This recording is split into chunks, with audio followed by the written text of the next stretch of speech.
Inihain din sa BTA Parliament ang panukalang batas hinggil sa pagtatatag ng Bangsamoro State University o BSU sa bayan ng Kabuntalan, Maguindanao del Norte. Ang detalye mula kay Jen Garcia.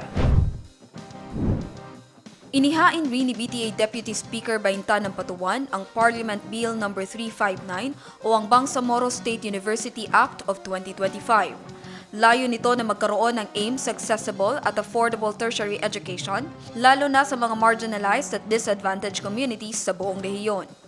Ayon kay Deputy Speaker ang Patuan, matutugunan ng panukalang batas ang education gaps, reduce inequality, at support peace and development efforts.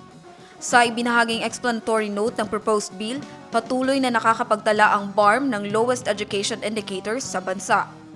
Sa taong 2017, elementary completion rate ng rehiyon ay nasa 54% kumpara sa national average na 94%.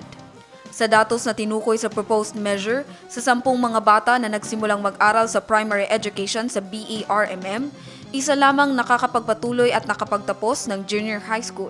Sa ilalim ng panukala, iaalok din ng BSU ang undergraduate, graduate, at vocational programs sa education, engineering, science and technology, health sciences, arts and humanities, information and communication technology, at iba pa.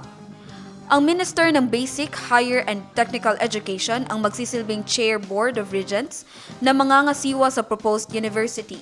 Kabilang sa principal authors ng panukalang batas sina MPs Tumanda Antok, Kitem Kadatuan Jr., Siti Fahani Uyuyud at Khalid Haji Abdullah.